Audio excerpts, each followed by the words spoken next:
Olá, pessoal, seja bem-vindo a uma nova edição do podcast do Giro do Boi.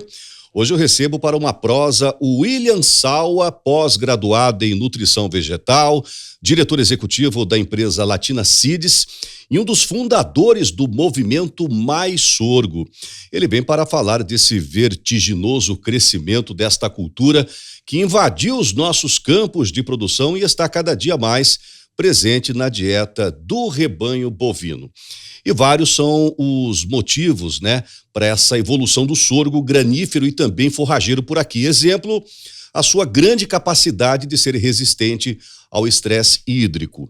O sorgo foi a cultura que mais cresceu nesta última safra do Brasil, 34% à frente, inclusive, da soja e também da cultura do milho.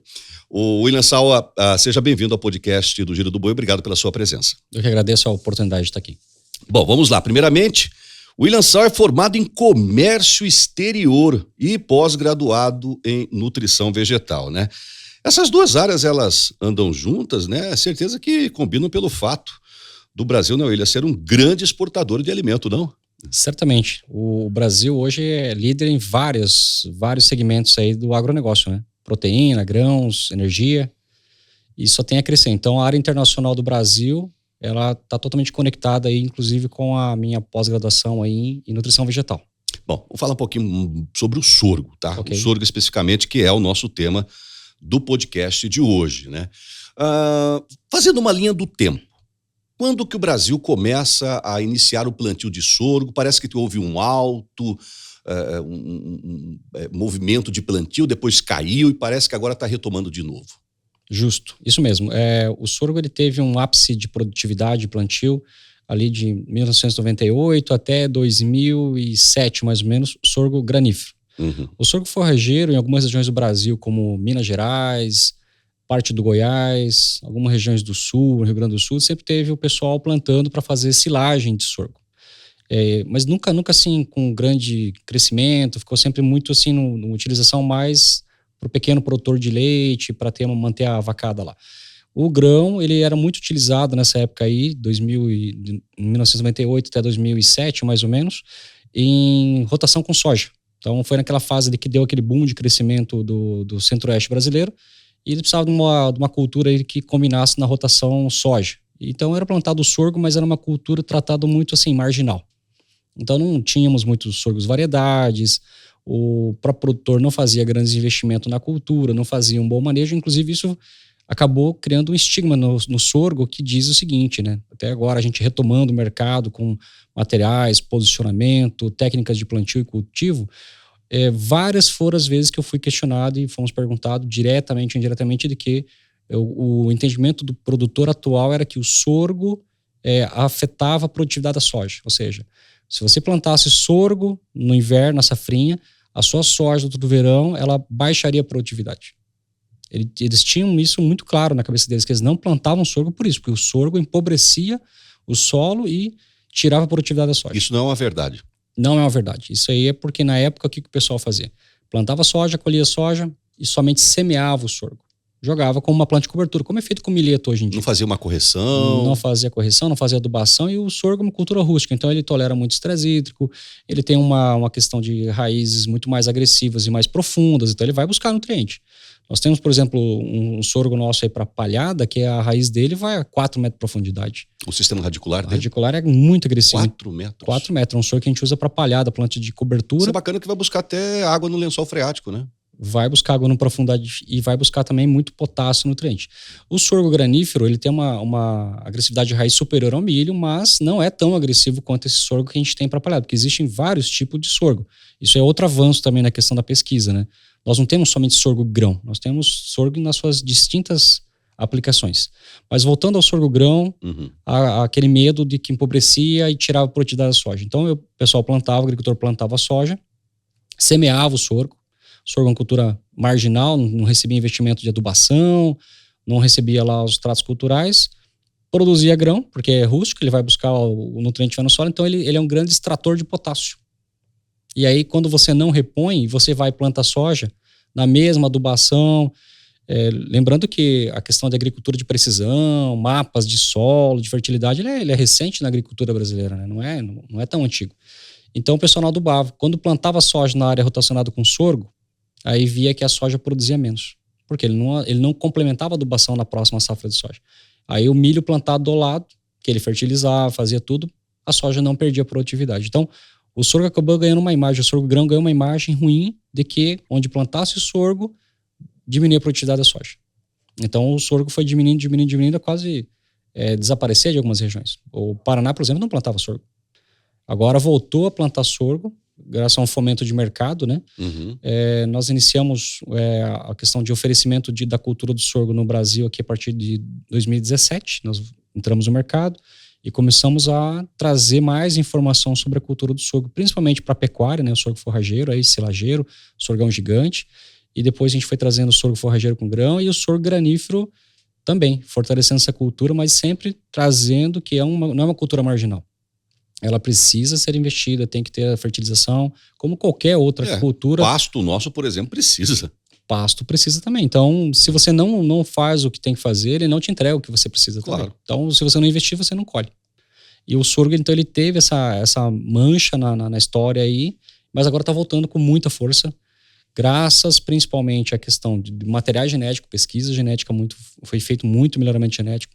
Muitas empresas, assim como nós, entramos no mercado, trazendo genética e trazendo informação. E fazendo formação. Nós trabalhamos muito na formação.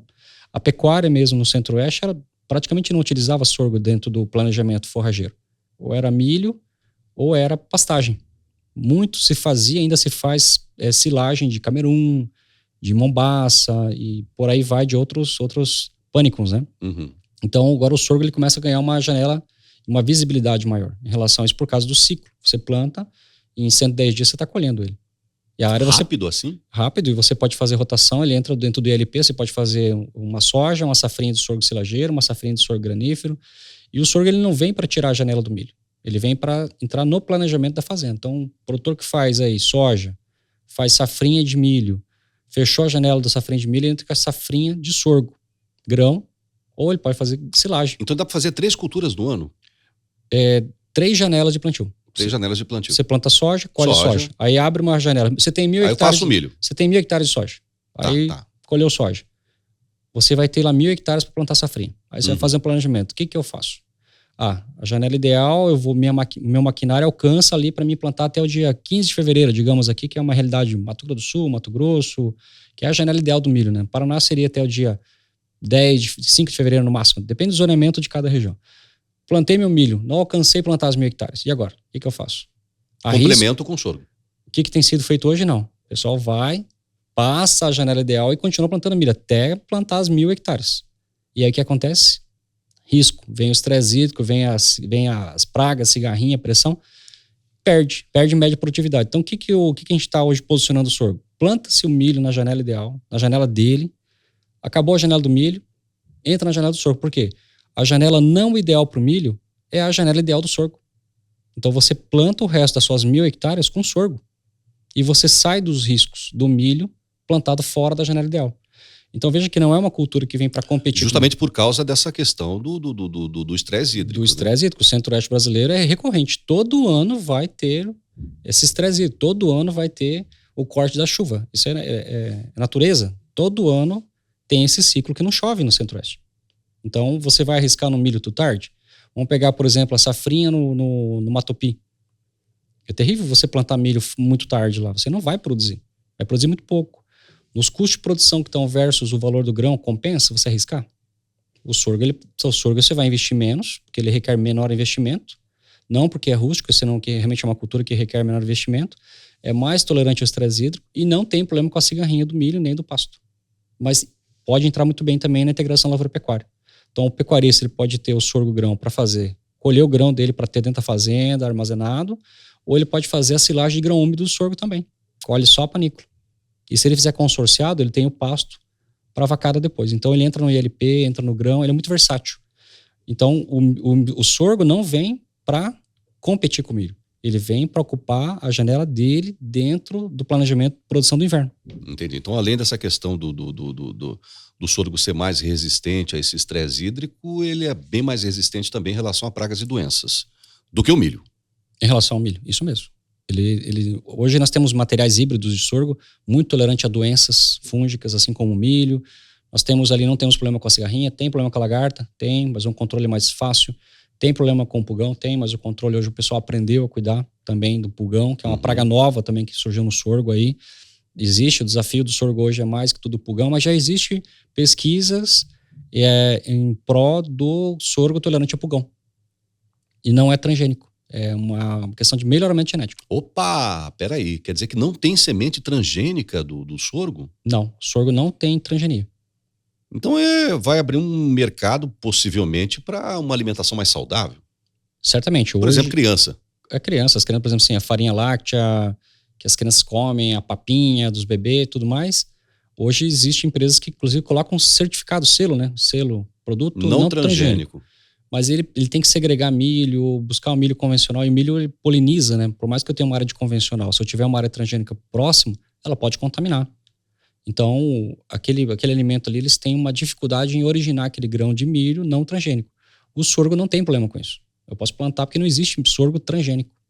Bom, nessa última safra aí também parece que o sorgo ele foi a cultura agrícola que mais evoluiu no Brasil em relação aos grãos, até mesmo maior que a soja e o milho também. Parece que foi um crescimento ainda na área plantada de 34%, é isso? Sim, ele vem crescendo a cada ano, justamente por esses dois grandes fatores. Um é a questão tolerância a estresse hídrico, e o Brasil foi acometido aí de norte a sul com veranicos e estresse hídrico muito forte, verão e inverno. Então, o pessoal percebeu que a cultura ela tolera melhor a questão do estresse hídrico e entrega produtividade. E o segundo foi a nova praga do milho, que é a cigarrinha, e tem aí agora também o pulgão do milho que está vindo aí também para mais uma praga que tem dificultado a produtividade do milho. Mas é muito simples fazer uma conta e o sorgo vai crescer e não tem em volta. Nós plantamos mais de 40 milhões de hectares de soja no Brasil. E nós temos apenas 20 milhões de hectares de milho. Então nós estamos falando aqui de uma janela de quase 20 milhões de hectares que não planta milho. Então nós não vamos tirar espaço do milho. Nós vamos ocupar um espaço que está aberto dentro do planejamento de produção. E esses dados que a gente recebe aí, 34% de área plantada de sorgo, isso nós estamos falando de sorgo grão.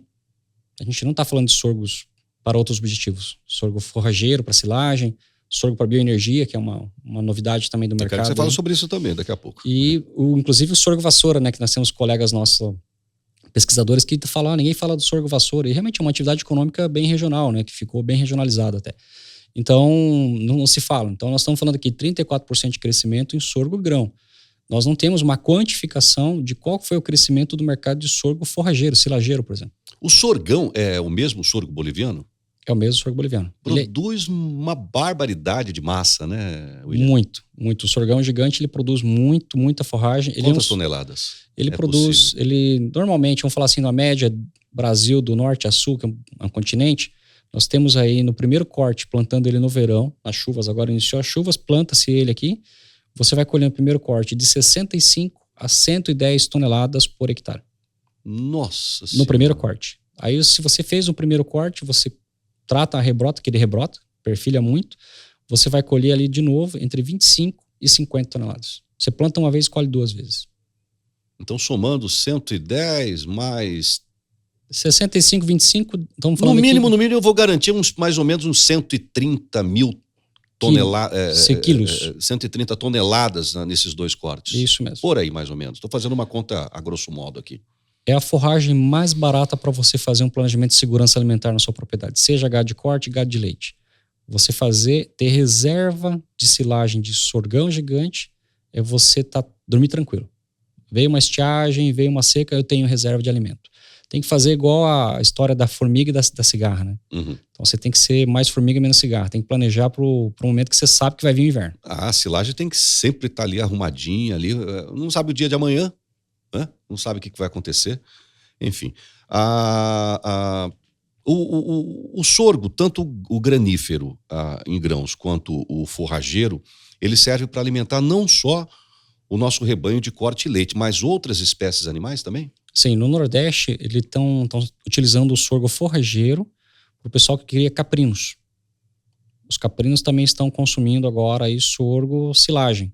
O pessoal usa muita palma.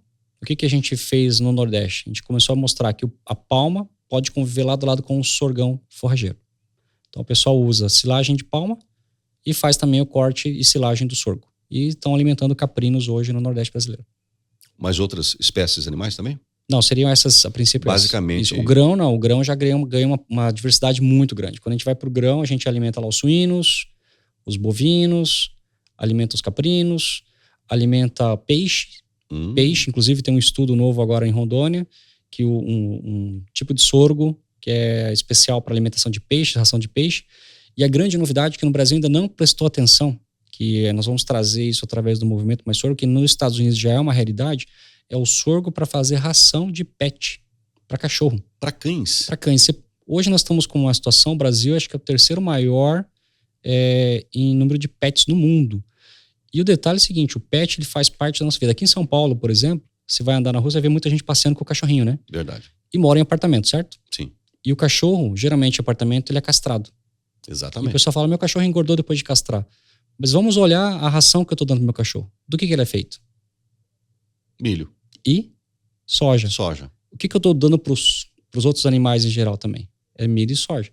O sorgo, tem um tipo de sorgo que ele não sobrecarrega o pâncreas e não transmite açúcares para o animal. Então ele não engorda. Eu estava lendo uma reportagem esses dias lá, tem muitos pets que têm problemas de diabetes. Diabetes. Então, não só diabetes, ele também está consumindo muito carboidrato, muita energia. Então, nós temos que dar para ele um sorgo, tem um tipo de sorgo para ração para cachorro que o cachorro não engorda. Nos Estados Unidos já é uma realidade, é uma ração para pets mais velhos, rico em antioxidantes. Então, a gente tem aí a questão do glúten, tem várias questões no sorgo para pet também. É uma novidade que nos Estados Unidos já está acontecendo e vai vir para o Brasil em breve isso aí. E não podemos deixar de ressaltar aqui que o sorgo ele está sendo muito usado na alimentação de nós, seres humanos. E no Brasil não tem uma indústria de alimentos que beneficie o sorgo e produz. Por exemplo, um presente que eu ganhei de você, que foi um pacote de macarrão que você trouxe da Europa, da Hungria, feita com sorgo. Não tem glúten, é mais barato, é mais nutritivo. Olha a oportunidade aí, William. Isso mesmo. E esse ano, Mauro, é o ano, segundo a FAO, é o ano da cultura do sorgo. O sorgo ele é uma cultura secular originária da África. Então, hoje, a gente, em países africanos, principalmente a região centro-norte da África, ela utiliza o sorgo no dia a dia na alimentação. Eles fazem, assim como a gente faz no sul, a polenta, né, a farinha, para fazer o fubá, para fazer a polenta para a gente comer, ou no norte que faz aqui o cuscuz, a África usa o grão do sorgo para isso. Eles fazem, colhem manualmente, separam, trituram, cozinham e comem. Isso é base da alimentação dos africanos. Até porque a viabilidade, eu vejo, porque o trigo é muito mais caro para se produzir, né? E só produz em clima temperado, né, William? Sim, o teto produtivo do trigo ele é mais adaptado ao sul, a região da Argentina, Uruguai. Lá eles produzem com pé nas costas o que nós temos que investir muito a produzir aqui no sul. O sorgo, então, ele vem com uma opção para ser uma farinha também. Ele não tem... Para fazer pão. O pão ele tem que fazer em misturas, mas ele entra em várias misturas, diminuindo a questão do uso de farinha, e alguns alimentos, como o macarrão, você pode substituir 100% a farinha e fazer somente de sorgo. Então existem vários alimentos, bolos. Então você tem um sorgo vermelho, por exemplo, que você pode fazer uma farinha dele, fazer um bolo, vai parecer um bolo de chocolate, mas é 100% de sorgo. Cookies, você pode fazer alimentação para papinha de crianças, sorgo branco, por exemplo, você pode fazer uma farinha láctea dele. Então você ganha um uso muito grande do sorgo, principalmente para quem é celíaco, para quem não pode comer glúten, porque o sorgo não tem glúten. Então você entra com uma farinha especial para consumo humano das pessoas que têm aí intolerâncias alimentares, para quem é diabético, para quem tem glúten. Então existe já especialistas nutricionistas no Brasil que têm livros de receita de produção de sorgo. A doutora Valéria é uma delas, ela tem um livro de receitas de alimentos feitos somente com sorgo. Mas aí onde que está o problema? Na África existe toda uma cadeia produtiva e consumidora conscientizada do sorgo. A Europa já se construiu isso, a Itália está fabricando macarrão de sorgo, pizza de sorgo, a Hungria, a França, Estados Unidos também está tendo já se estruturando essa cadeia de consumo da farinha de sorgo. O Brasil hoje, se a gente quiser comprar uma farinha de sorgo, você vai ter grande dificuldade de achar. Por quê? A indústria quer fazer a farinha, mas não tem quem forneça o grão. E se quem quer fazer o grão, às vezes ele não acha a semente. E o consumidor não tem acesso ao produto. Então você vê que a cadeia está desconectada. E aí para isso que surge o movimento Mais Sorgo, para conectar toda a cadeia produtiva. não somente aí no consumo humano, mas senão para pets, para indústrias de ração, para bioenergia, para todas essas frentes onde o sorgo encaixa perfeitamente como mais um produto para estruturar a produção no Brasil.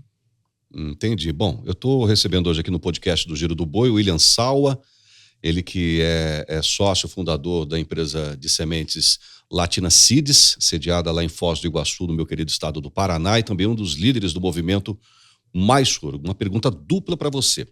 Quanto custa para produzir 1 hectare de sorgo em relação ao milho? E uma outra coisa, quais são os estados, as regiões que mais estão plantando sorgo hoje aqui no Brasil? Excelente pergunta. O custo, investimento, vamos falar do investimento. Em relação a 1 hectare de milho, as nossas contas internas que a gente tem lá é 60%. Em média, 60%. Se eu vou investir R$10 mil numa lavoura de milho, eu vou investir 6 numa de sorgo. Então, no número praticamente quase a metade. Quase a metade. Sem você perder investimento. Ou seja, você está investindo bem na cultura, dando o que ela precisa. O investimento na cultura do sorgo é menor. É menor. Então, ela tem um investimento menor. O teto produtivo dos materiais também que estão no Brasil hoje está aumentando. Então, nós tínhamos lá em 2003, 2005, sorgos entregando 1.200, 1.800 quilos. Hoje nós temos sorgos entregando aqui já 6 mil quilos de produção. E crescendo. Então, nós praticamente quase triplicamos o potencial produtivo do sorgo nos últimos 20 anos. Uhum. Isso é muito importante. Porque você vai começar a olhar para a cultura de uma forma diferente. Você cresce em área, mas também cresce em produtividade. Tá. Os estados que mais cultivam sorgo, historicamente sempre foi Goiás. Goiás sempre foi um líder em produção de sorgo. Minas Gerais também tem uma tradição muito, muito forte em produção de sorgo. E existem estados que estão avançando fortemente a cultura. O Mato Grosso do Sul foi um grande destaque essa safra, cresceu muito, teve uma adesão muito grande, mesmo não tendo a cadeia produtiva toda conectada. Existe uma certa dificuldade hoje em entregar sorgo grão. Não é todas as regiões do estado que você consegue ter armazéns que recebam sorgo grão. O produtor tem feito um esforço gigante para levar a produtividade um pouco mais longe de casa. Diferente da soja e do milho, que ele tem o serviço na porta. Ele tem que ir em silos que estão recebendo esse grão. Mas o mercado já está visualizando. A indústria está visualizando. A indústria de ração, a indústria de etanol está visualizando esse cereal que está se desenvolvendo na região. Já começa a observar nas estradas, vendo lavouras grandes e já começa a entender o que é isso, né? Uhum. Porque eu tenho até um caso interno na família, um tio nosso, que cria vaca de leite, planta soja, planta milho. E um dia eu falei do sorgo para ele falou, sordo? Ele não sabia sabia nem o nome. Não sabia nem o nome do sorgo. Então, você vê que mesmo agricultores que a vida inteira estiveram na lavoura não conhecem a cultura do sorgo. Então, vão começar a ver na beira das estradas sorgo grão, vão passar lá numa propriedade, vão ver um sorgo 4 metros de altura, o que é esse capim, né? Uhum. Geralmente o que é esse capim? O que é essa cana, né? Isso a gente ouviu muito nos últimos 6 anos. Então, hoje o mercado já conhece, já entende os sorgos gigantes para fazer silagem. Está se popularizando, né, o sorgo no Brasil. Está popularizando. A caminhada ainda é dura, é longa, mas eu acho que a gente nos próximos anos vai fazer e vai fazer acontecer. Na Conferência Mundial do Sorgo, aconteceu em junho agora na França, onde eu trouxe lá o macarrão para você aí. Sim. Nós apresentamos o potencial do Brasil. O Brasil e hoje... o pessoal? O que o pessoal disse? O pessoal ficou assustado, não tinha ideia do que está acontecendo no Brasil em relação à cultura do sorgo. Eles sabem o Brasil que é a soja, sabe a pujança que é na pecuária, na questão do milho, mas eles não tinham ideia do sorgo aqui. Então, hoje, assim, nós somos um dos 5 maiores do mundo já sem fazer força nenhuma no sorgo grão. Então, Estados Unidos, Nigéria são os maiores, depois você tem lá na China, você tem outros países que estão plantando, mas o Brasil já é um dos 5 maiores do mundo, sem fazer força. E aí nós lançamos lá no movimento a seguinte notícia, né? Que em 2026, na próxima conferência que vai ser em Lubbock, nos Estados Unidos, nós já vamos ter 5 milhões de hectares plantados. Nós não falamos que era só grão. Hoje temos o quê? 1 milhão e pouco? 1 milhão e 200 de grão, e nós estimamos aí forrageiro mais uns 800, 1 milhão, 2 milhões. 2 milhões. E... Nós falamos que vamos... Então quer dizer que pode aumentar 150%? Vai dobrar, né? Vai mais que dobrar. A gente vai trabalhando isso. O movimento tem essa meta nossa interna que a gente quer dobrar a produção do sorgo. E tem tudo para isso. Lembra e como é que é o escoamento disso? O escoamento hoje, a grande maioria do volume do sorgo grão, vamos falar do grão, está indo para a indústria de ração. Hoje a indústria de ração é a grande consumidora do sorgo grão no Brasil. Agora você imagina se indústrias ou investidores decidem investir na produção de alimento de sorgo. Então já vai mais uma fatia para lá. Se o pessoal que faz ração PET decide querer fazer ração de cachorro, aí olha o spoiler aí para as indústrias de ração de cachorro, né? E vai lá, vamos entender como é que funciona o sorgo, os nutricionistas aí que se fazem as dietas de pets, vocês vão ver o grande apelo que vocês vão ter fazendo ração para cachorro. Então, digamos que eles entrem comprando. E aí nós temos também a questão do etanol de sorgo. Ah, dá para fazer etanol, que nem a gente faz o milho lá, e dali dá para tirar até o DDG também, WDG, essas coisas? Totalmente. Então, os Estados Unidos já faz hoje etanol de milho e de sorgo, em indústrias que moem tanto milho quanto mais sorgo. Por que hoje as indústrias do Mato Grosso não fazem etanol de sorgo? Porque não tem sorgo. Se tivesse, já estavam fazendo. Se tivesse, já estavam fazendo. Então, mas existem indústrias que já estão se posicionando. Mato Grosso mesmo saiu notícia, uma indústria que já vai se instalar, nova, de etanol, numa cidade nova, e já vai fazer para receber grão de milho e sorgo. E vai gerar o DDG. Se eu estou dando grão de sorgo para fazer a ração dentro dos confinamentos hoje, estou fazendo ração de frango, estou fazendo aí... Suinicultura não está usando sorgo para grão. Não está usando ração de sorgo para suinicultura. Imagina que a suinicultura falar, eu preciso de um grão aqui. Por exemplo, deu um monte de problema aí de estresse hídrico, seca. O pessoal estava trazendo milho, sorgo, trazem, né? Santa Catarina compra muito milho do Mato Grosso. E quando não tinha milho, como é que faz? Uma safrinha aí com estresse hídrico seco, quebra produtividade. Sorgo. Mas se eu não tenho... Ele tá vivo, tá em pé lá. Tá lá, tem que dar de comer aquele porco que tá lá, aquele suíno tá engordando. Então eu tenho que ter mais opções de grão, e o sorgo encaixa perfeitamente porque tolera mais estresse hídrico, não é acometido de pragas como o milho tem sido. Então, lembra, ele não vai ocupar o espaço do milho, mas ele é uma cultura que pode crescer naquela janela entre minhas 40 milhões de hectares de soja, um pouco mais, eu planto 20 de milho, sobra 20. Fica em repousil, vira trigo, vira girassol, vira um monte de coisa, mas o sorgo ele tem uma aptidão muito grande para essa janela onde o milho já não é ideal. Então, a hora que essas indústrias em geral, de alimento humano, de rações, né, que a gente está muito focado hoje na ração de avicultura, está usando muito sorgo para grão, para ração.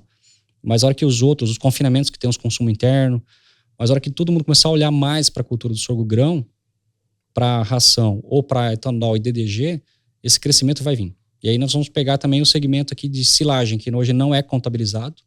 O movimento vai propor isso, inclusive, para que ele comece a ser mais considerado. Quanto que tem de alto consumo nas pequenas propriedades hoje de sorgo, silagem que não é contabilizado.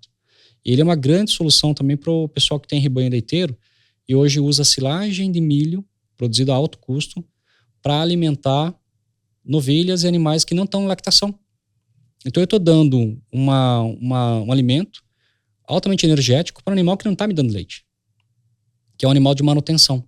Então por que eu não estou dando silagem de sorgo se é só para manutenção? Por que não? Economia.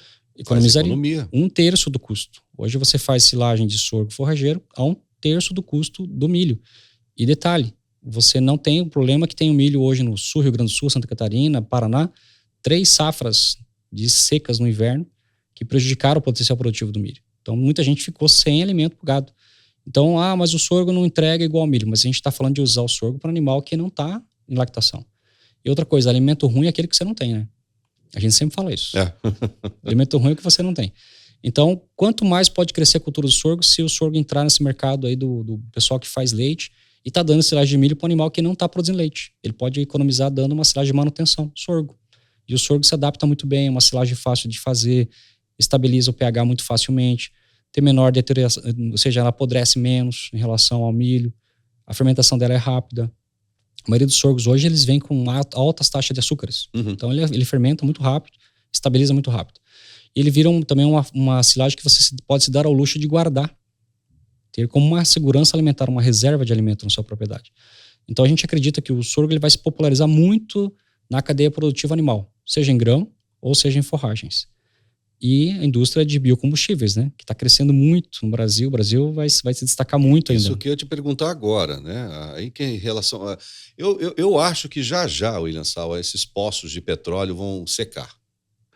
E está todo mundo batalhando, energia solar, energia eólica, energia de biodigestor, enfim. Onde que o sorgo pode entrar nessa questão da produção de energia? O sorgo ele se aplica aqui, para mim, grão, etanol. Diretamente, grão, etanol. Sorgo biomassa, sorgão gigante. Ele entra em 2 grandes frentes. Uma delas, que hoje é muito utilizada já no Japão, Inclusive, Emirados Árabes também está com um projeto que é fazer, apoiado até por montadoras japonesas.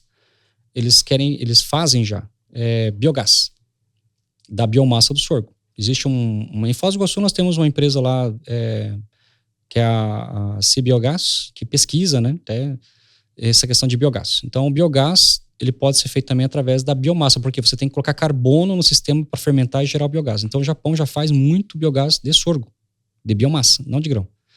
Então, ele entra também no biogás. Pouco explorado, tem pouca informação de pesquisa no Brasil sobre isso também. Nós estamos trabalhando nessa informação com parceiro de pesquisa aqui também já gerando informação sobre isso. E a grande utilização que já está em testes hoje no Brasil é o uso do sorgão gigante biomassa para queima em caldeiras. Ou seja, você usa ele em blend com outras fontes de energia como o cavaco. Então você planta, em 6 meses você corta e você faz o blend e você queima na caldeira para gerar vapor. Então hoje nós estamos vivendo um apagão de fonte de energia no Brasil. Porque você está com muita dificuldade de convencer o produtor a não plantar, por exemplo, soja, não plantar milho e plantar reflorestamento. Ficar 7 anos lá, a árvore esperando. E o destino que ninguém quer dar hoje para um reflorestamento é cavaco. Eles querem fazer milhares de outras coisas. As indústrias de madeira no Brasil também estão muito modernizadas, eles fazem muita coisa com a madeira. Então, tem indústrias grandes fazendo de tudo com a madeira, menos cavaco. Então, quem depende de cavaco para queimar, sabe o que eu estou falando. O preço que foi o cavaco nos últimos 3 anos disparou. E hoje nós não temos mais acesso, como tínhamos há 20 anos atrás, em fontes de... Nós abrimos muitas áreas, né? Uhum. O Centro-Oeste brasileiro abriu muito. Então sobrou muita lenha, muita raiz, muita serragem. Acabou, não tem mais. Já não tem. Você vai, você não acha mais serragem para comprar. Então, existe um déficit hoje de energia para queimar. E nós temos também a questão do ESG, né? A questão do ESG. Nós temos que ser sustentável, né? Então, o sorgo ele é uma das opções hoje viáveis e reais para queima em caldeira. Então, já tem várias indústrias olhando para isso. Olhando, tentando entender, porque eles estão com cavaco. Eu vi outro dia o pessoal falou que queimar taquara, queimar esses frutos tipo cocos que tem lá na região centro-norte. Mas aí você tem que tirar de algum lugar isso aí. O sorgo você planta. Então você faz uma cultura de soja, safrinha você pode fazer o sorgo para queimar, para vender para as indústrias que estão à sua volta, indústria de produção de óleo, de ração, indústrias que usam vapor em geral, e por que não também grão, cereais, né? Por que nós não podemos ter lenha briquetada feita de sorgo? E você guardar na sua fazenda para você poder... Você faz a sua própria lenha. E o sorgo entrega isso. Boa, hein? Boa. Recapitulando aqui, o sorgo forrageiro, ele custa 1/3 a menos do que o milho. Já o sorgo grão, ele custa 60% a menos que o milho. E os níveis nutricionais dessa cultura em relação ao milho? Porque é isso que o pecuarista quer saber. O cara que está fazendo lá um semi-confinamento, o cara que está produzindo leite, o cara que está fazendo um confinamento. Quais são os níveis nutricionais? Excelente pergunta. Quando a gente fala em grão ele é praticamente similar. Então, em grão ele é praticamente similar à questão das entregas. E de energia, mas é muito fácil de você ajustar. Essa questão aí, nós temos bons zootecnistas no Brasil, nutricionistas, que podem fazer aí a dieta ajustada do grão. Mas ele é muito próximo ao milho. O grão do sorgo é muito próximo ao milho, tanto que 1 quilo de sorgo, 1 quilo de milho dá a mesma quantidade de etanol por fermentação, né? Então você tem aí os mesmos níveis de açúcares, de energia, de proteína. Então ele é muito próximo, o grão. Do sorgo e grão do milho. Depois você me fala do preço da saca. Do grão? Sim. Depois, para eu saber mais ou menos a relação do milho com o sorgo, tá? Excelente. Aí, por exemplo, então o que a gente falava, o sorgo hoje, o investimento em 1 hectare de sorgo, você vai investir 60% que se investiria no milho. Né? Então essa conta é importante. Então o grão, nutricionalmente, é muito parecido. Então, você é pecuarista, você faz milho e você quer fazer sorgo. Você pode colher o grão do sorgo e fazer lá, armazenar na sua fazenda, no secador, quem tem, ou colhe seco, e pode montar a dieta para o gado diretamente. Ou pode fazer a colheita também de grão úmido do sorgo, igual ao milho. Então o grão do sorgo ele é tão versátil quanto o milho. Você pode fazer grão ou pode fazer grão úmido. E também pode consorciar ele com braquiária para fazer LP. Ah, dá para fazer consórcio? Dá para fazer consórcio para fazer LP. Maravilha, hein? Vamos agora para o sorgo silagem. Então o sorgo silagem em relação ao milho, ele tem uma diferença, a questão do amido. porque aí é energia. Então o pessoal confunde muito proteína com energia. A proteína está na folha. A proteína do milho e a proteína do sorgo, o sorgo tem mais proteína do que o milho. Você pega e faz uma análise bromatológica lá, a proteína do sorgo é superior ao milho, porque a área foliar é maior, ele vai ter sempre entregar mais proteína. Aonde que o sorgo forrageiro, ele é diferente do milho silageiro? No grão. O grão do milho aporta muita energia. E por isso que a gente fala que para silagem, para animais de terminação no confinamento, ou para animais de lactação, você vai usar a silagem do milho que tem energia. Manutenção você usa sorgo. Desenvolvimento, porque a proteína, ela desenvolve o animal, o músculo. Carcaça. Exatamente, carcaça do boi. E a energia da gordura, a cobertura que o cara precisa. Mas ele precisa de 3 meses para poder fazer aquela... Então, se eu começar a oferecer o sorgo pro meu animal, desde o creep feeding até... Aliás, bezerro pode comer sorgo? Pode, com Deve certeza. também? Deve. De bezerro até lá na parte de engorda, é fantástico. E na parte de engorda, já que tem muito mais proteína, lá eu entro com energia para poder finalizar o meu animal, para dar aquela cobertura de gordura. Boa ideia. Muito bom. E tem uma coisa que o pessoal tem feito muito no Centro-Oeste também, que a gente fala, é um termo que a gente tenta mudar, né? A gente não gosta de falar a palavra sequestro, né? O agro, ele teve bastante problema aí, agora nós estamos sequestrando o gado, né? Então lançaram, até o pessoal do Mato Grosso lançaram alguns vocabulários para mudar essa coisa de sequestro. Nós falamos resgate, né? Porque Resgate, eu resgato um animal jovem de condição de fome, que a gente fala que... Eu que sou caipira, eu falo acudir. Nós temos que eu vou acudir o animal. Então nós temos a técnica no centro do acudir ou o resgate do animal. O resgate de uma situação de fome, porque tem muitos animais jovens que justamente na entre safra ali fica lá no pasto palitando os dentes, né? Animal de recria. A recria é muito mal feita no Brasil, infelizmente, viu, William? Você sabe disso. Sim. Infelizmente, você vê, o bicho lá já tem um estresse do desmame, já perde a mãe. Aí o pecuarista ainda pega, o recriador pega e joga ele lá no último passo da fazenda. Passa um cara de manejo, um salgador de coxo uma vez por semana, e olha lá, não sabe se tem água, pasto é o pior que tem. É esse o momento que eu já entrevistei aqui, já fiz um podcast recente com o presidente da Socom, o Maurício Veloso, que é um grande criador, e sabe qual foi? O cara é presidente da Socom, trabalha com confinamento. Aí a minha manchete com ele, desse podcast, foi a seguinte: o segredo do confinamento está na recria a pasto. O que tem a ver recria a pasto com confinamento? Tudo. Você cuidar dessa parte do desenvolvimento, aí entra essa questão da proteína que você acabou de falar, que o sorgo tem muito mais que o milho. A gente cuidar daquela parte, a gente finaliza muito bem o nosso trabalho de terminação de carne de qualidade, viu? Pra você ver, as coisas estão se encaixando bem. E você falou do pasto agora, tem um diamante a ser lapidado aí, nessa questão do pasto. Então a gente tem um animal jovem, em situação de fome, palitando os dentes no último pasto lá no fundo, que passam de vez em quando jogar um salzinho só para ele poder caminhar, né? Mais ou menos isso.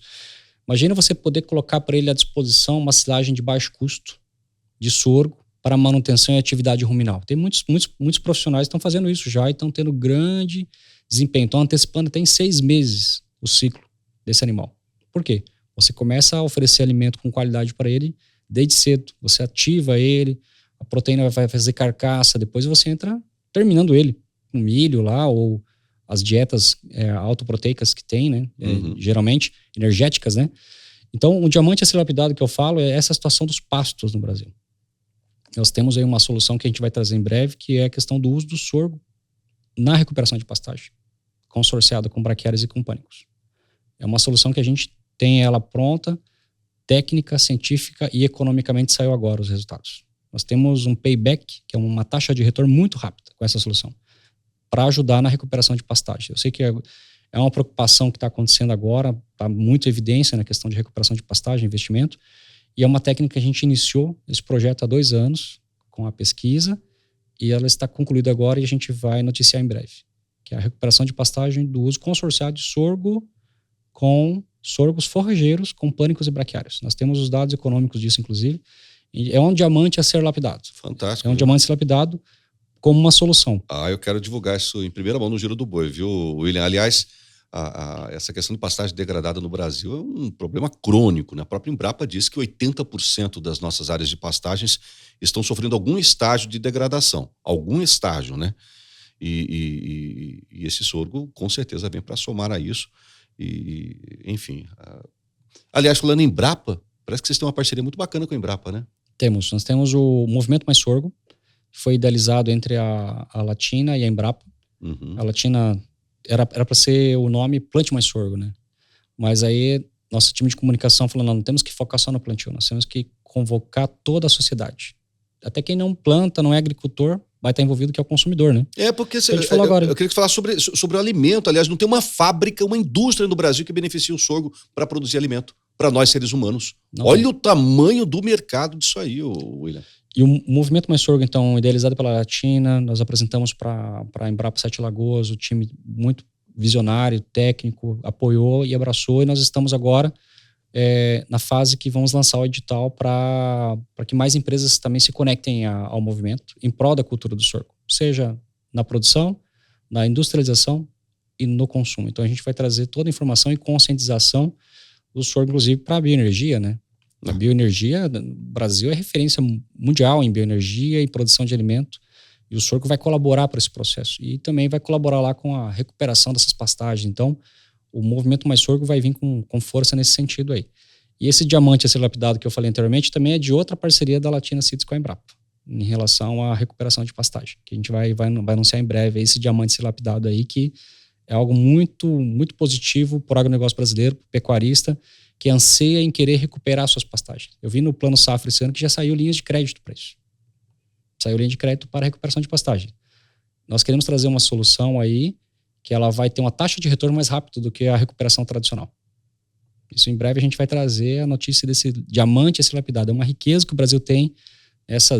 Estimam-se algumas consultorias 60 milhões de hectares de pastagens degradadas ou em degradação. Existem dados públicos de 110 milhões de hectares. Que seja 60. Se a gente começar um processo de recuperação de pastagem, nós temos uma área maior do que nós plantamos de soja hoje para recuperar, para usar na integração lavoura-pecuária. Quanto disso pode terminar para a agricultura? Eu calculo 20 milhões fácil. Imagina a gente agregar 20 milhões de hectares para a agricultura do Brasil nos próximos 5 anos. Tem um pesquisador que veio aqui no Giro do Boi recentemente, o William Salwa, falou assim, olha, Mauro, se a gente recuperar, não precisa derrubar uma árvore sequer no Brasil, tá? Se a gente, com a mesma área de pecuária que a gente tem hoje no Brasil, se a gente der um gásinho nela, der uma melhorada naquele trem lá, dá pra gente ao menos triplicar a quantidade de gado que a gente tem hoje no Brasil. Passar de 600 milhões de cabeças. Concordo com ele. E quando você fala não derrubar nenhuma árvore, é fato. Na Conferência Global do Sorgo lá na França, que a gente esteve, quando a gente falou que nós íamos para 5 milhões de hectares em 2026 de sorgo, aí já começaram... vocês vão derrubar a mata. Não. Primeira coisa que a gente ouviu, vocês vão derrubar a Amazônia para plantar sorgo. A gente não precisa, a gente tem 60 milhões de hectares de pastagem em degradação. Para poder consertar. Para mim, plantar 5 de sorgo, vai faltar sorgo para fazer, porque para mim recuperar a pastagem aí só com sorgo, a gente tem um mercado muito grande para explorar no Brasil sem derrubar uma árvore. Não precisa derrubar uma árvore. Eu consigo plantar sorgo em qualquer lugar do Brasil, William? Consegue. Você consegue plantar sorgo da divisa do Uruguai, lá, porque o Uruguai planta sorgo, né? O Uruguai planta sorgo grão, forragem. Então eu tenho semente que aguenta frio, geada, essas coisas? Tem híbridos adaptados. Existem sorgos mais adaptados ao frio, inclusive ciclos, né? O sorgo, ele não pode ter frio abaixo de 15 graus de temperatura durante a floração. É um ciclo muito curto ali, mas se vier o frio, dá o que eles chamam de mela, aquela mela açucarada que fica escorrendo no sorgo, inviabiliza o grão e você não produz o grão do sorgo. Mas você pode fazer sorgo forrageiro, graníferos, adaptado a cada região. Então hoje você pode ter sorgos na divisa com o Uruguai e você pode ter sorgo plantado no Acre. Nós até participamos lá de um evento estadual esses dias, levando a informação da cultura do sorgo para o Acre. E você pode plantar sorgo, como nós temos hoje pessoas plantando, no litoral do Rio Grande do Norte. Olha, mas a menina dos seus olhos é o Nordeste, né? É o Nordeste. É o Nordeste, né? Ei, povo sertanejo trabalhador. Não é à toa que o nordestino hoje, o rebanho bovino do Nordeste já ultrapassa a marca de 30 milhões de cabeças. Aliás, a terra do Nordeste ela é muito boa, ela é fértil. O que falta é chuva, né? Mas o sorgo, por essa resistência, né, ao estresse hídrico, vai muito bem. Com certeza. Vai ajudar muito aquele povo lá, viu? Com certeza. Tem uma região ali que eu estive, inclusive estarei na semana que vem novamente lá, que é a região ali do Irecê. Ali é uma região tradicional, Bahia, Bahia, tradicional de algodão. Sim, sim. E hoje planta-se muito milho. Existe um algodão colorido ali, eles produzem muito ali. E eu vi uma lavoura assim de milho plantada entre linhas 1 metro de cada uma e o milho morrendo seco. Eu falei, nossa, se isso aqui fosse um sorgo de 50 centímetros, ele estaria colhendo. Você vê, então, é a questão do conhecimento em relação à cultura. E existe ali uma necessidade de grão muito grande. O Nordeste ele tem uma demanda. O Nordeste ele é um grande importador de grão dentro do Brasil. Ele não é autossuficiente em grão. Você pega o estado do Pernambuco, um grande produtor de ovo, ele não tem autossuficiência no seu grão. Tem território, povo trabalhador, tem clima, falta conectar a cadeia produtiva para que seja autossuficiente no grão. Você pega o Ceará, a mesma coisa, ou Alagoas. O único estado que está realmente autossuficiente em grão lá é o Sergipe. Eles acertaram a janela de produção focada em milho, mas esse ano já começaram a sofrer também com a pressão de cigarrinha, já começaram a ter problema com estresse climático, investimento caro, então tiraram um pouco o pé do investimento no milho. Isso vai refletir em produtividade. Então, em vez de arriscar a janela, o que poderia ser feito? Sorgo. Então, é uma cultura que vai entrar também no próprio Sergipe. Então, nós temos Bahia. O Bahia é um país dentro do Brasil, pouco explorado em relação à produção de grãos também. Você pega ali o sul da Bahia, ali, Teixeira de Freitas, está com divisa com o Sergipe. Sergipe é um dos maiores produtores de ovo. O Sergipe, o Espírito Santo traz grão de Minas, Goiás e Mato Grosso para fazer ovo. O norte do Espírito Santo e sul da Bahia explora muito pouco. Aquela região alta, Santa Maria de Jetibá, conheço ali também. Explora muito pouco. É o segundo maior produtor de ovos depois de Bastos, se não me engano, né? Aqui Isso em São mesmo. Paulo. É. E é um grande importador de grão. Então, o norte do Sim. Espírito Santo, sul da Bahia, tem um potencial gigante para produzir grão. Mas qual o grão que pode entrar de primeiro ali? Soja com sorgo. Então, nós temos assim, o Brasil ele tem um potencial de produção sem derrubar um pé de árvore. E por que esse gigante ainda está adormecido, na sua opinião? Falta de conhecimento? Falta de conexão da cadeia produtiva. Tem muita gente querendo, eu quero comprar, eu quero plantar, eu quero consumir. Mas está faltando conectar a cadeia produtiva. Como que pode haver, na sua opinião, essa conexão? Um movimento mais sorgo. Ele vai ser o gatilho de conexão. Quem está nesse movimento, William? Hoje está a Latina Seeds e a Embrapa juntas no movimento. E em breve vamos ter muitas empresas aí apoiando também. Já tem várias empresas interessadas. A gente só está organizando a questão documental disso, né? É uma entidade que nasce com toda a formalidade, a seriedade, porque ela não é um movimento da Latina, não é um movimento da Embrapa. É um movimento da sociedade agrícola brasileira. Então aí pode entrar produtores, pode entrar cientista, pode entrar o pessoal do setor varejista, o pessoal da indústria, o consumidor final, nós, né?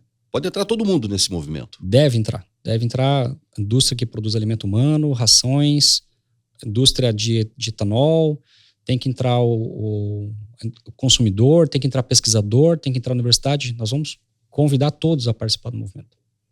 Que bacana. Você não falou para mim até agora quanto custa a saca do sorgo granífero em relação ao milho.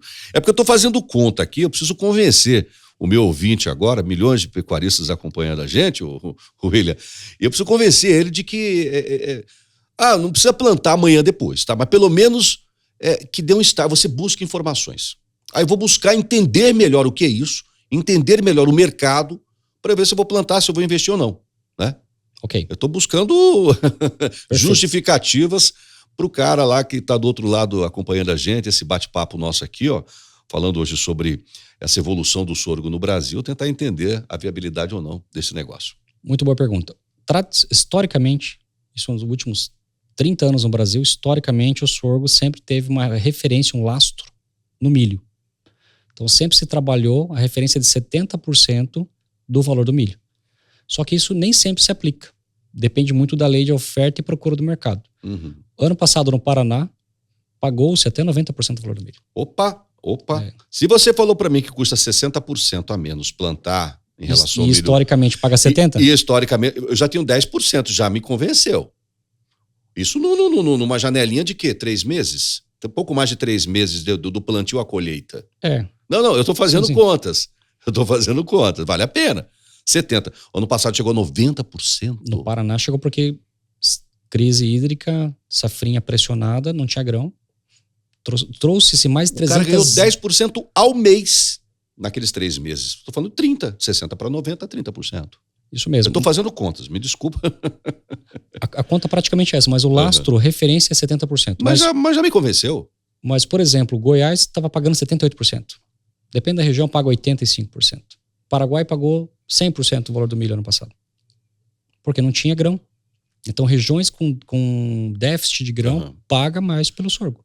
Já tem como fazer, travar no futuro o sorgo? Não. Tem empresas que fazem ração para frango, que já estão com um contrato futuro de sorgo, lastreado em dólar, em real, em troca.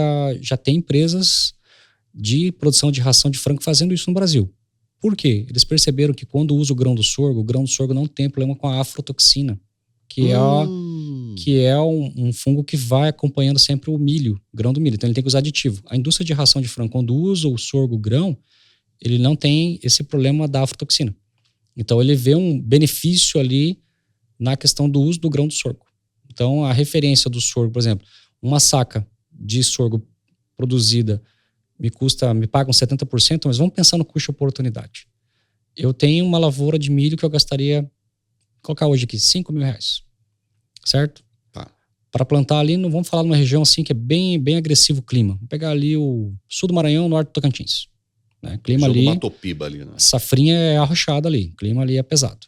E os outros anos aí, inclusive, teve safrinha bem problemática, janela muito curta, né, de safrinha naquela região. Eu vou fazer um milho de R$5.000 ou fazer um sorgo de R$3.000 de investimento, né? Custo e oportunidade. Esse milho vai me produzir quanto? De 60 a 100 sacos? Muito custo. Aí eu pego um sorgo que ele pode me produzir de 30 a 70 sacos. Então é custo e oportunidade, tem que fazer conta. E tem indústria de ração ali na região também que já interessa comprar. Não estava usando, queria o milho, trazia o milho de longe, de volta, pagando caro, mas já começou a ficar sabendo que a indústria de ração, de suíno, de frango, de gado, está olhando mais para esse grão.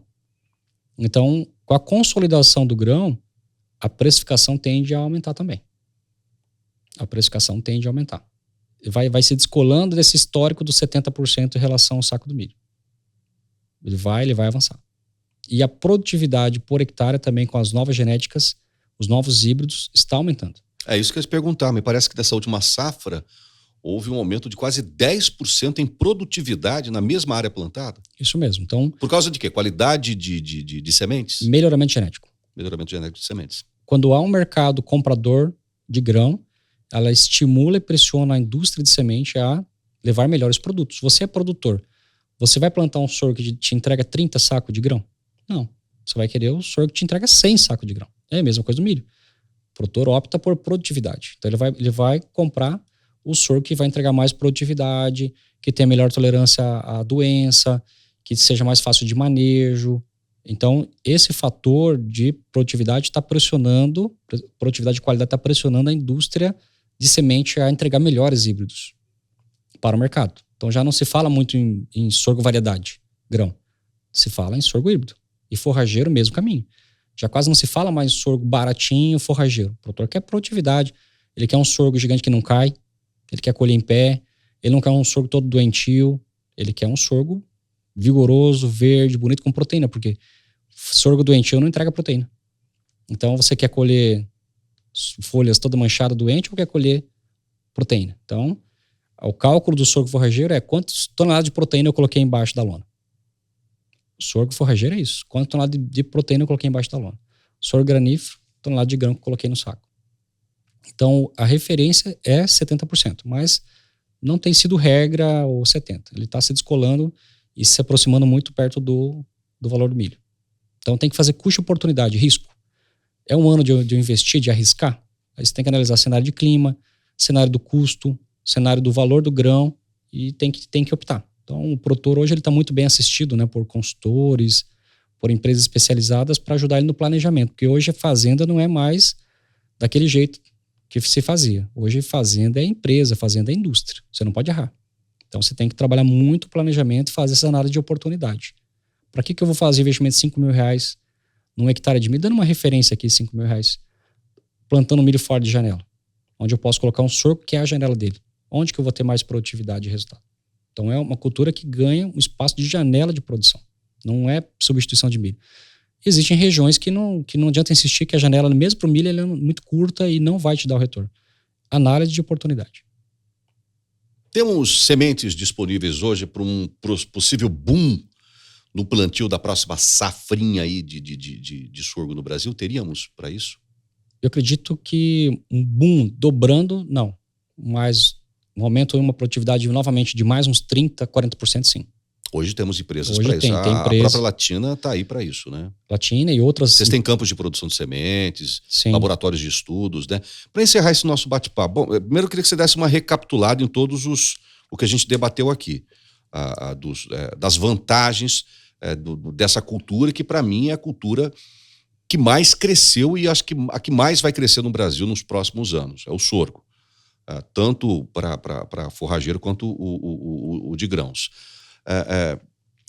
Esse centro de pesquisa de vocês lá no Nordeste, que trabalho que ele está sendo feito lá e o que de benefício que o povo nordestino está colhendo agora com esses estudos de vocês? Excelente pergunta. Nós temos hoje 4 centros no Brasil. 4? Não é só do Nordeste, não? Nós temos um no Paraná, temos um no Goiás, temos um no Mato Grosso e temos um no Alagoas. Alagoas, tá. Quando a gente vai com o centro, nós temos um centro de melhoramento genético que é no Goiás, e nós temos outros 3 que são de observação e seleção genética. Então, quando a gente leva, por exemplo, todo o nosso portfólio genético para o Nordeste, lá nós vamos trabalhar seleção genética de materiais híbridos de milho, sorgos, que mais se adaptam à região.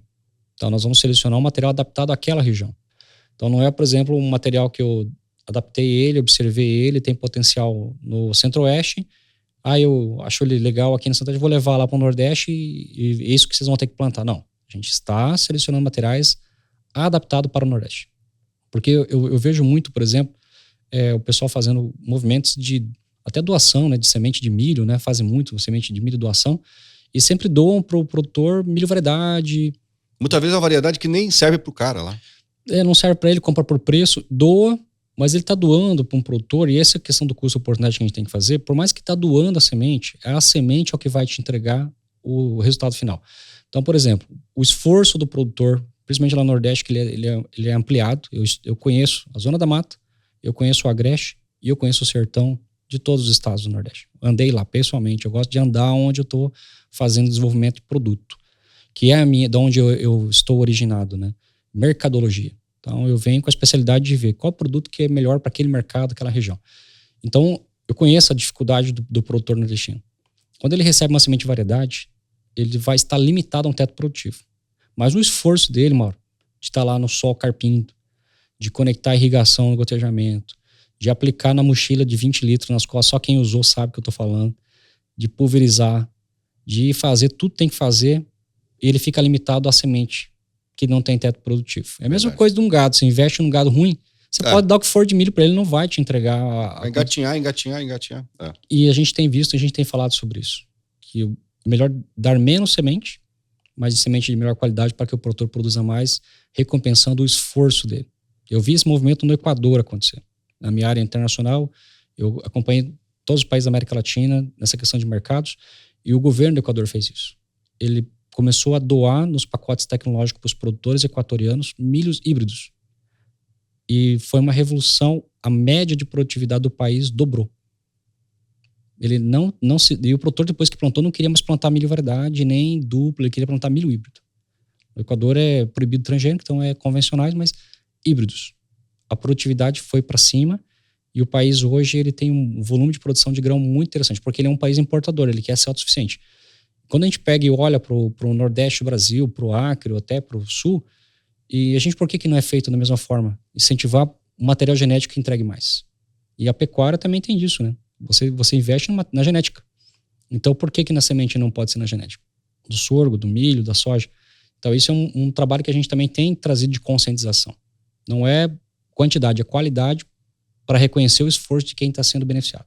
Isso tem que mudar também na cultura do Brasil. Você falou que o Equador agora importa sorgo. Importa milho, soja, sorgo, tudo, eles não produzem. Tá. Agora eu te pergunto, e no futuro próximo, a gente aumente bastante os nossos campos de produção e ocorra um possível excedente na produção de sorgo aqui no Brasil, existe a possibilidade de a gente exportar? Sim, inclusive é recente, acho que faz 90 dias, a China autorizou a importação de grão de sorgo do Brasil. A China já olhou, já viu. Já tem essa possibilidade Já de mandar sorgo para a China? Foi aprovado, a China, como ela já levantou a mão e já autorizou. Se o Brasil tiver sorgo para exportar, ela compra. Agora sim. China, África... eu não vou mais falar mais nada, viu? Já estou extremamente convencido. Vou pegar uma enxada, um saquinho de semente, vou correr lá pro sol quente e vou plantar híbrida, né? híbrida. Bom, pessoal, para encerrar, tem muita gente com certeza querendo saber dos contatos, não só da Latina, mas também do movimento que você, juntamente com a Embrapa, estão liderando. Tem um e-mail, parece que é movimentomaissorgo.com.br, esse é um e-mail, né? Isso. Mas também pode ir lá no site da Latina Seeds, que com certeza também lá vai ter mais informações explicadinhas, explicativas sobre o plantio, os benefícios e as vantagens de se plantar sorgo no Brasil. Queria que você deixasse um recado para o nosso agricultor, o nosso pecuarista que está nos ouvindo nesse exato momento. Queria te agradecer de antemão. Eu que agradeço a oportunidade, Mauro, de estar aqui contigo nesse podcast que está muito consolidado e cada vez mais como uma fonte de informação aí para o produtor brasileiro. O recado que eu digo é o seguinte: busca entender, eu sei que tem pouca informação disponível, né, sobre a cultura do sorgo. Entenda mais o sorgo, analise ele para incluir dentro do seu planejamento, seja na pecuária de corte, a pecuária de leite, seja na fazenda, na agricultura, plantio, rotação, ILP, ILPF. Avalie melhor o sorgo, entenda melhor da cultura e coloque no seu planejamento que você não vai se arrepender. Você vai ter um ótimo retorno em custo-oportunidade na recuperação de pastagem, que é a novidade que a gente vai trazer aí, que é um diamante a ser lapidado para o Brasil. Então eu digo assim, entenda as diversidades da cultura do sorgo e suas aplicações. O sorgo entrega muitas soluções que o mercado hoje precisa. Eu não falei aqui, por exemplo, do sorgo para palhada, né? Reciclagem de nutriente.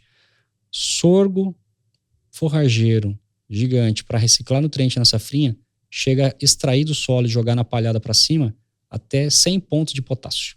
É uma bomba recicladora de potássio. Sem contar fósforo, zinco, nitrogênio. Ele vai buscar a 4 metros de profundidade um adubo que a soja não pegaria mais. Ajuda na cultura seguinte. Vai jogar para cima. Lembra que falavam que o sorgo tirava o potássio, o quê? Uhum. Esse sorgo na palhada aí na rotação no inverno, traz de novo esse adubo e joga para cima para usar na cultura da soja seguinte. Existe muito estudo sobre isso, muita informação. Então, a cultura entrega. A sua grande diversidade entrega muito e vai ser uma grande oportunidade. Por isso o movimento, mais sorgo junto com a Embrapa, por isso a Latina desenvolvendo materiais genéticos aqui para ajudar toda essa solução que o mercado precisa. Não tem um ponto negativo o investimento no sorgo? Um ponto negativo? Já pensou muito, não tem não. Não tem. Que maravilha, viu? Queria te agradecer, William. William Salwa, ele é formado em comércio exterior, pós-graduado em nutrição vegetal, é sócio fundador da empresa Latina Seeds, sediada lá em Foz do Iguaçu, no Paraná, um dos líderes desse movimento aí, Mais Sorgo. Queria agradecer esses esclarecimentos e espero que quem nos acompanhou, quem nos ouviu aí, passe a pensar diferentemente a partir desse momento, tá bom, William? Muito obrigado, viu? Obrigado a você, Mauro, pelo espaço aqui. Um abraço, pessoal. Até o próximo podcast do Giro do Boi. Tchau, tchau.